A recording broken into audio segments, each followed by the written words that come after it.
Well, today we have a special little feature. We have a virtual shipmate with us, Dan Scott. Dan, it's great to have you on Ingwe. And Thank you very much, Phil. And be sailing with us. So Dan is a very special person. First, he's English, and he lives about 40 miles from where I grew up. And so Dan and I find we have some natural affinities, including epilepsy and sailing. So Dan is a virtual shipmate. Dan, maybe you can just tell us about what your one more step was.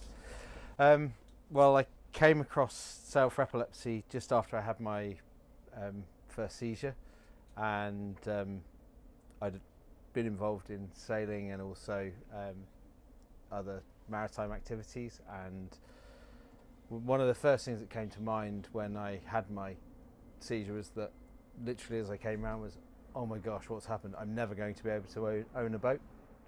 And I stumbled on your page whilst Googling sailing and epilepsy, and I immediately gave some hope that I might actually be able to own a boat one day. And through the difficult period of recovery, I put some money aside while I was unable to work, and then purchased my first little boat when I could drive again, and that was my reward for getting through the end of my loss of my driving license and me being able to get my driving license again. Unfortunately, 2 months later, the COVID pandemic happened, so that put a bit of a spin on things. But I actually bought my first boat during COVID, and I kind of made up my one more step as being I want to learn to sail in the Bristol Channel, which, having the second highest tide in the world, is not the easiest place to learn to sail. Yeah, not the easiest is an understatement. The currents in the Bristol Channel are swift. You're medically controlled, correct? Yes, it took a while for me to get to the point where I was controlled. So I had my first seizure, or in the UK as they call it, first fit. I had my first seizure I went to the clinic and they put me on, or set me on a course to build up to 750 milligrams of Keppra twice a day.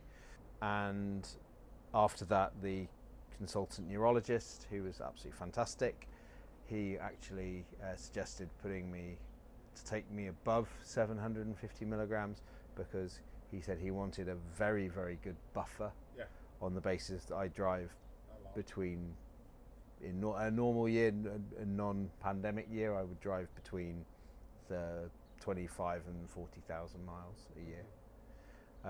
So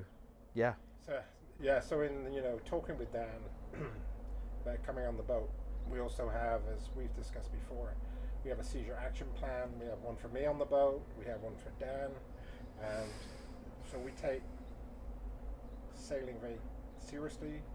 And as in all of one more steps, we have our safety guardrails in place, and we have our sailing safety guardrails, but then we have our seizure action plans that are ready to execute if necessary.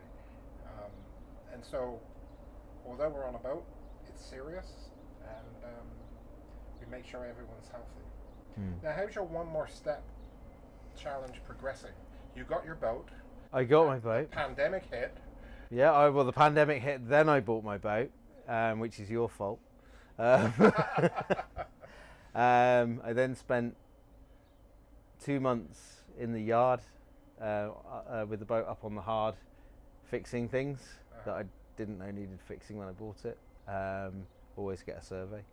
And then we launched, and I started to learn to sail. I had the most amazing sailing instructor in Ross Brady from Sailing Scallywag, ex-Royal Marine. Nothing fazed him about teaching me to sail, and it was fantastic. And I think there's a point here that I need to double back to something earlier in life, that the confidence knock that the diagnosis gave me. Prior to this, I was lifeboat crew, and I was very, very, very, very confident on the water. on a powerboat. Yeah. And so yeah, to take that one more step to get back out on the water, after my initial feeling was I won't ever be able to go out on the water, and really that kind of one more step mentality has enabled me to then push on to other things, like to swim more, to try and put those guardrails in place, and realize that actually you can't mitigate every single risk. All you can do is mitigate it as much as humanly possible. Yeah. And a little bit like driving, there are never any guarantees. Yeah. You have to accept that there is an intrinsic level of danger in any activity that you do, and work around it. But don't let that risk paralyze you. No, exactly. And I mean, and I think the other thing is, I think is, if we're being open about epilepsy, I think it's important to be open about other things. And I think one of the things that I didn't communicate to you when when I was invited on this, was that actually I was really scared. I was genuinely scared about coming. I was scared about flying on my own to a foreign country, flown all over the world, but coming to a country on my own without my kind of support network of my wife and kids. So that one for me was a big deal. I was worried about, although I've never sailed on a catamaran. I've certainly never sailed 37 miles or more offshore in the Atlantic. We don't really have a swell in the Bristol Channel like we experienced out there. And I was worried about what would happen if I were to get seasick. Now, I think we can be honest and say that I did get a little bit seasick for a short period of time. And I think one of the things that and I don't think I was alone in maybe feeling a bit queasy on that trip. It was bouncy. It was bouncy. And a catamaran definitely moves differently to a mono, to a single hull. So I made the executive decision at that point that I didn't want to alarm anyone, but I kept my life vest on all night, and I basically took myself out of the picture for that 12 hours. And I saw my only job for that 12 hours was to take my medicine, keep my medicine down, and stay out of everyone's way, and stay where they could see me and see that I was okay. Yeah, I actually think it went really well. Yeah, I was really pleased how everyone worked together.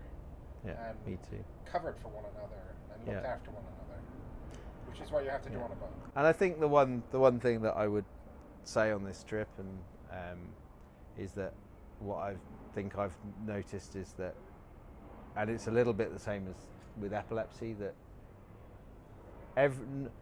no one person is the right person. No one person can solve any issues that you have, and it's very much a crew effort. Totally. And that on this trip, although there's 4 of us on this trip, we've all brought something completely different, and the whole is more than the sum of its parts. Absolutely, that's a good comment. Yeah, very good comment. Well, Dan, thank you. It's been a great pleasure. Yeah, I'll never. Still have a few more days on the boat. Yeah, I'll never forget this. That's for sure. For the good reasons. For the good reasons. Great. Thank you. Thank you.